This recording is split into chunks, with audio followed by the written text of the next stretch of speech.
Come all you roving cowboys, bow down your souls by land. I'll tell to you a story while you around me stand. I'm going to quit this wild west, these bleak and stormy plains. Where the Indians are, I leave you to never return again. I've crossed the Rocky Mountain, I've crossed the Rocky Hill, I've crossed the Rocky Mountains where many a brave man fell. Let's just sort of kind of begin at the beginning. You have to really think of why it was built. At the turn of the century, in that era, Round County was known as the timber garden of Kentucky. And lumber was in great demand throughout the commercial areas in the east. A fellow of the name of A.W. Lee and a Mr. Wrigley, around the turn of the century, slipped in here and surveyed thousands of acres of timber that they came in and bought quietly. William Wrigley came from Clearfield, Kentucky, and he's the individual that Wrigley was actually named after. He was the fourth president of the railroad line. When the train left town, stand at the station with the head run down. We stood with Lord. Then they went back to Clearfield, Pennsylvania, and raised enough capital to begin building what was then called the Morehead West Liberty Railroad. That would have been about 1901. It went bankrupt when they were unable to dig a tunnel through Clack Mountain. They went back and got some financial backing from people in Pennsylvania and Philadelphia and New Jersey, and they started another railroad, and it was called the Morehead Pinna and Pinhook Railroad. They were going to pick up on that one and continue it on. They couldn't get enough backing to do that, so after another year or two, they still went back to there in New Jersey. The finances were gained, and they came back to Kentucky and formed the Morehead and NorthFork Railroad. The Morehead NorthFork Railroad was a short line railroad that began at its headquarters in Clearfield, ran through southern Round County into northern Morgan County. It had its final terminus at Redwine on the other side of Wrigley at a Y. Now it did connect to the C&O Railroad at Morehead, and it was a standard gauge railroad. So Morehead NorthFork could run its engines any place in the United States. The railroad was built as a timber carrier to help carry out North Fork of the Licking River's timber. January 1906, they started hauling timber out of Morgan County into Clearfield to the lumber mill. They would have been brought out of the forest, usually with mules. They would have skidded them down and to a loading point, and they had steam-powered log loaders that traveled from flat car to flat car on little rails, and then they would stack them behind them onto the rail cars. Sometimes only one log or two logs would fit on a rail car. They were that big. At its longest length, I think it was a little over 33 miles. There were a lot of side hollows that might be 4 or 5 miles long. Sometimes they ran the railroad up those side hollows, temporary tracks that they took up once they finished logging them out.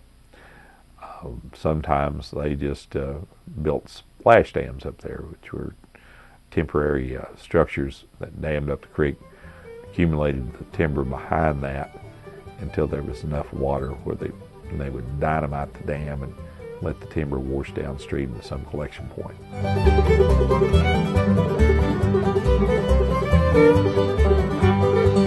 For a while during the early years of it, there was a number of coal mines that they also carried coal from.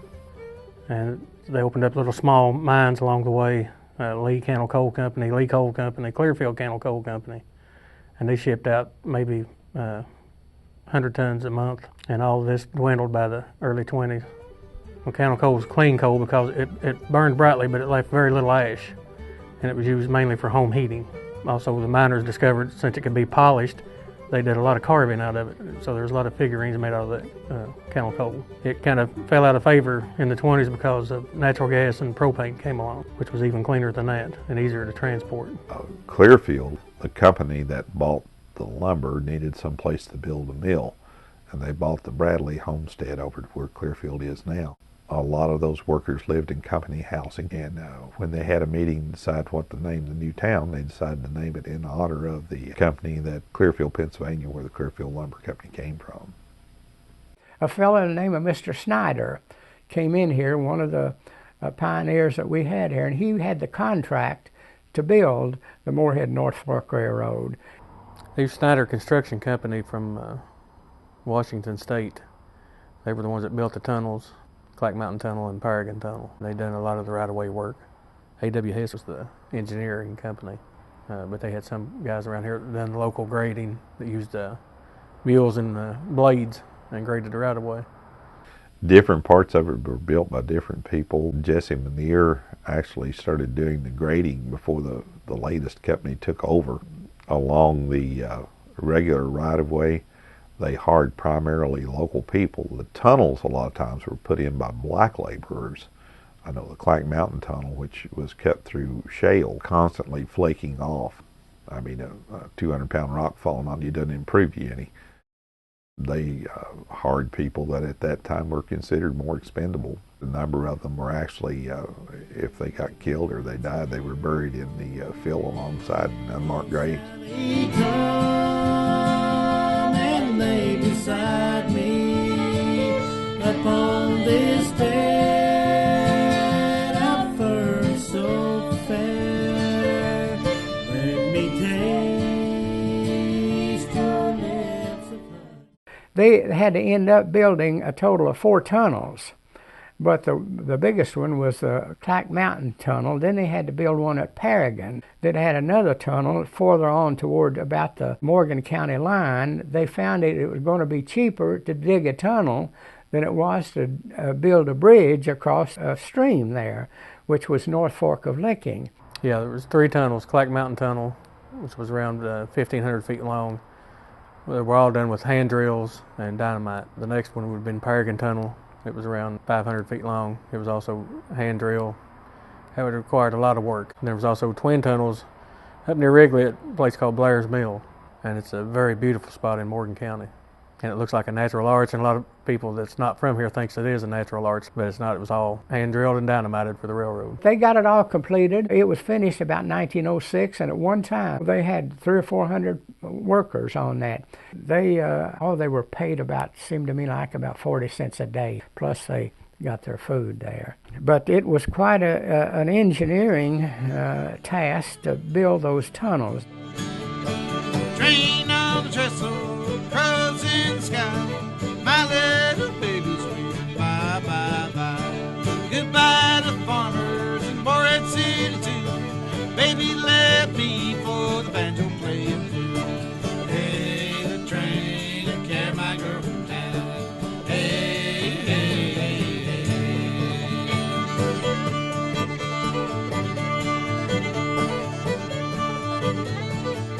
They had 13 steam locomotives, but they superstitious about the number 13, so they decided to skip it and number it to 14. And then they quit using those in 1963 and 1967, and they purchased 2 diesels, 2 Alco S1s, one in 1963 and one in 1967, and used those until they shut down in 1973. The rail cars were box cars, cabooses, flat cars where they put their lumber on. They had one geared engine, it's called a Shea engine, that they used in the very early years. As you can imagine, if the incline's very steep, sometimes a railroad would end up losing traction, a train would. A geared engine doesn't have that problem, so they can run on a steeper incline. That wasn't so much the main line as the sidelines where they're hauling lumber out from. They eventually sold that once they timbered it out enough they didn't need it. They're much slower than the regular railroads. They can climb better, they just don't run nearly as fast. The steam locomotive, of course, steam is the propulsion of it, has a firebox that heats water into the big boiler It's kind of like a big water tank, heats water. You shovel in the coal, produces steam, puts it into the cylinders, and the pressure shoves them back and forth and propels you down the railroad track. Diesel locomotive, of course, is internal combustion. It was developed into the late 30s and was the death of the steam locomotive due to easier maintenance, fewer men just to get a train over the road. It didn't take them long to see the money savings in that, so that's why the steam locomotive disappeared in the late 50s. For a brief period, it had a motorized rail car called the Blue Goose. This was a self-contained car that operated itself and had a conductor and an engineer. He ran it all himself. Now, I rode that car, and it would stop and pick up produce of people that were hauling in tomatoes or potatoes or corn or whatever for sale. It stopped operating, of course, when the Clack Mountain Tunnel collapsed, and they could not then get on through into West Liberty.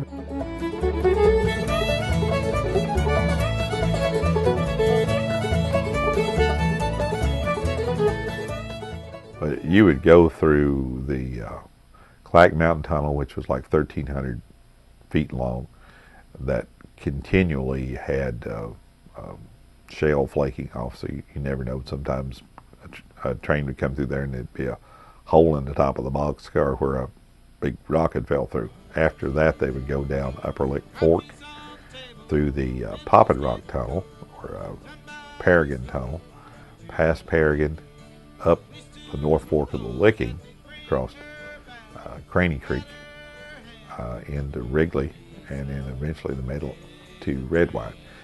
Well, everyone likes to romanticize the times back then, but the area had been logged off, so there wasn't a lot of trees left. It would just old limbs laying. It took years for it to come back. Of course, it's beautiful now, but you know, it's been 80 years later, 90 years. But back then, it would look like a bomb had went off. A lot of the places where the cuts in the railroad right-of-way hadn't grassed over yet would still been bare mud and rock, and it would have been kind of nasty looking. But no, there was a few areas that were very pretty, especially once you get on up into Morgan County.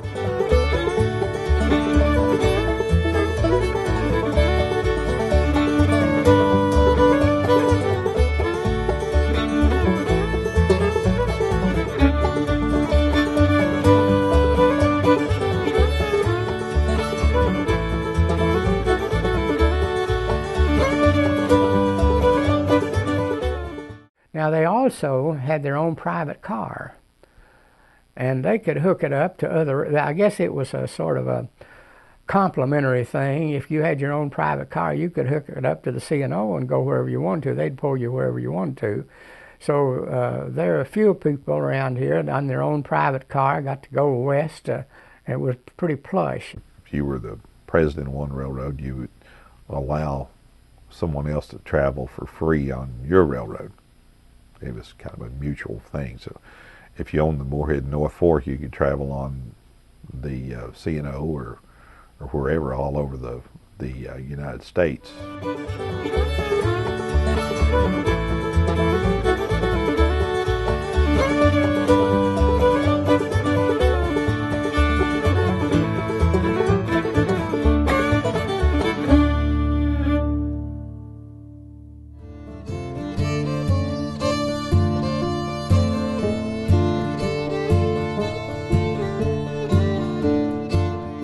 Well, let me say that everyone who was in Morehead at the time of the 1939 flood will always remember it. It will always be a part of their life. Mountainside, so cold, on the mountainside, so cold. There are no friends or strangers here among these graves that disappear.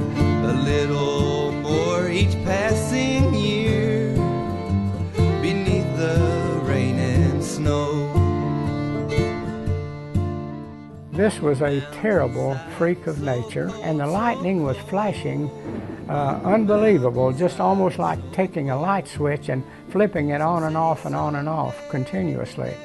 But there were 25 people killed here that night. On the mountainside to stand in grace at the Savior's side. The 1939 flood took place on the night of July 4th and the morning of July 5th. There was a flash flood toward the Carter County line. It caused the East Fork of Triplet, the major creek that runs through Morehead. There was to dam up with washed out tree trunks and stuff. And then when that broke, and just more or less a tsunami washed over Morehead. I would have been 12 years old in the 1939 flood, was living on West US 60, out of the flood zone, although the water did get up in our backyard. But I was sleeping on the back porch with my cousin, and I was awakened by a train which was behind us on the railroad track there, was blowing its whistle repeatedly, loudly, and sitting on the track. About that time, my mother and dad came in, and they said, "Son, wake up, there's a terrible tragedy." And I got up, and you could hear people screaming all throughout this valley. And as the lightning would flash, you could see water absolutely wall to wall and surrounding that train down there. It was a freight train. And incidentally, that saved many people's lives because there was no power at all. We lost power, and people would, when they were trying to get out of their house, would not know which way to go. But they could orient themselves, and later on people said that the train whistle waking them up was the way that they really were saved. They knew which way to go to the higher ground. Beneath the rain and snow, on the mountainside, so cold, so cold. And as the lightning would flash, I could look out from my back porch, and I could see people up on houses as the houses were floating down. And you could hear the pitiful screams of people trying to get out, and surely many of them were drowning. There was a lady up in the center of Morehead. She was Mrs. Ramey. And she, as a result of that, didn't get out, and she was caught up on top of a railroad car and was screaming all night long for someone to come and rescue her. And it was a terrible, traumatic situation for her. And the water you would think it maybe would turn that railroad car over. It did some, but it didn't hers. And she did survive, but she never was the same after that. It just absolutely befuddled and bewildered her. It was 6 or 8 foot deep in the old railroad station. It washed off a good portion of the businesses down on Railroad Street. Washed off 3 schoolhouses. It did literally, I think it was $1 million worth of damage. That flood, coming on the heels of the 27 flood, was probably one reason why Morehead moved its business district to what's currently Main Street, which is higher ground than Railroad Street by probably 3 to 4, maybe 5 or 6 feet, depending on the section. Actually, it was just a freak of nature in that much water would fall in one small area. It washed out a lot of the C&O Railroad. It twisted the tracks in some of the places, and there weren't any trains that could come through for 3 days. The Chesapeake and Ohio was the main railroad coming through here. The Morehead NorthFork Railroad, which was a spur and came off of the C&O Railroad and met here in Morehead, it had a bridge across Triplet Creek there that it washed out completely. So they weren't able to get any trains out of Clearfield on the Morehead NorthFork Railroad to join the C&O. They were 6 months or longer getting that repaired.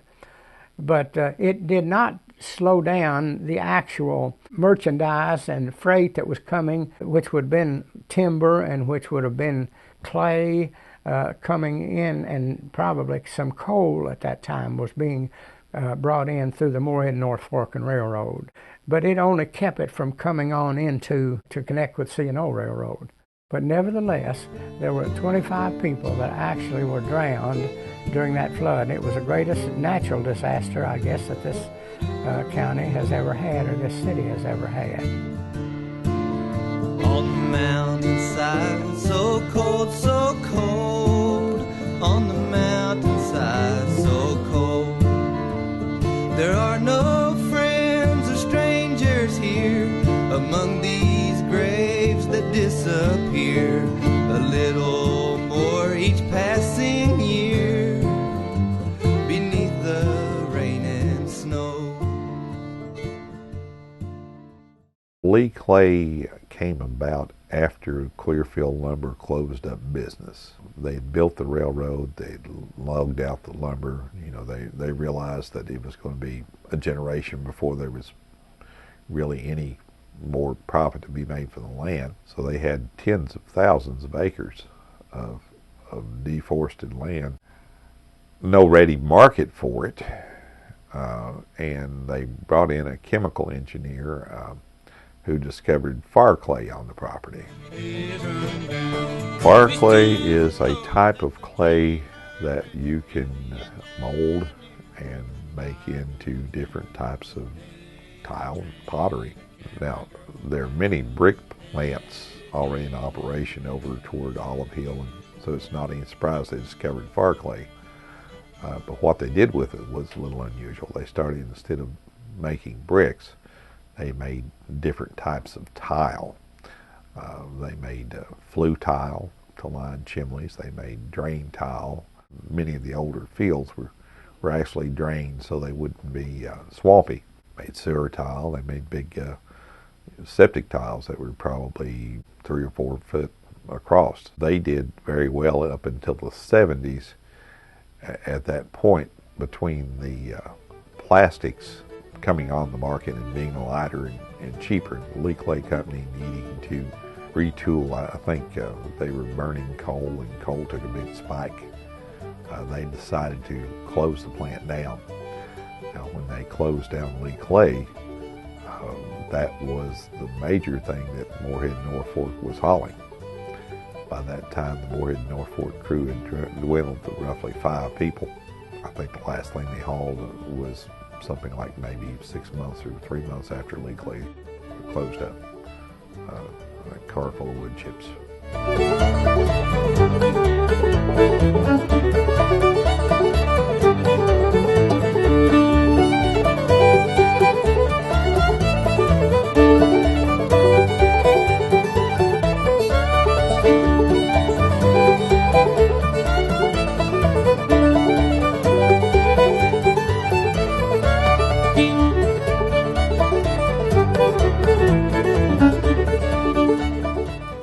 The Morehead NorthFork ran up until the very last days just about on all steam engines.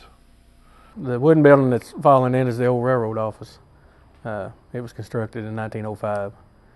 All the buildings here were constructed in 1905, 1906. The building we're in right now was originally a boiler room for the sawmill. And the building behind us, is the old white building, was an engine shed, but it was originally a drying kiln for the lumber for the sawmill.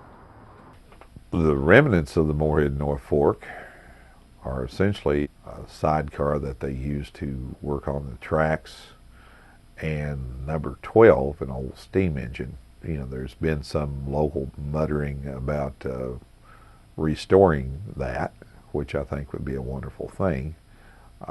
It's a huge financial undertaking. You'd probably be talking about $500,000 or more to restore the engine.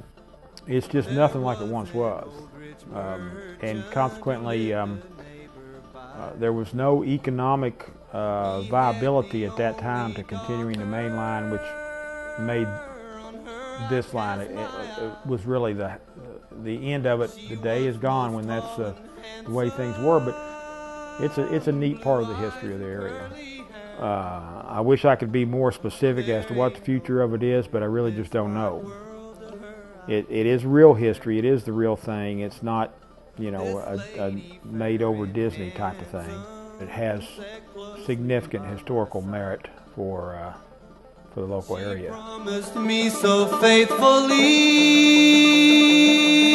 that she would be my bride. I kissed away those flowing tears tears be dimming her blue eyes. I'll never forget that darling girl. I'll love her till I die.